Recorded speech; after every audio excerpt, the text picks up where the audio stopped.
Hello friend, কালকে আমার birthday, কেউ কিছু গিফট করবে? একটা ব্যাগ, একটা জামা, একটা জিন্স, একটা টপ।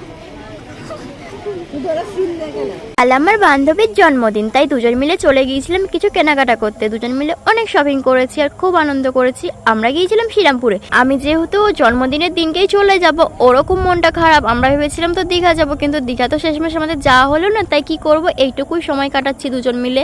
এত গরমের মধ্যে প্রচণ্ড কষ্ট হচ্ছিল, কিন্তু কি করব বলো, চলে যাবো যেকালে কিছু তো কেনাকাটা এমনি থাকে, তার জন্য আরও কেনাকাটা করতে গেলাম।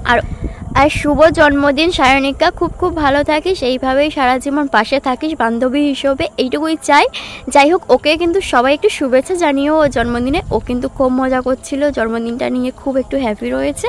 তো যাই হোক, আমাদের এই ছোট্ট মিনি ব্লগটা তোমাদের কেমন লাগলে, ভালো লাগলে কিন্তু অবশ্যই কমেন্ট করে জানিও। আর সাবস্ক্রাইব করতে কিন্তু একদম ভুলো না। টাটা, সবাইকে ভালো থেকো, লাভ ইউ অল।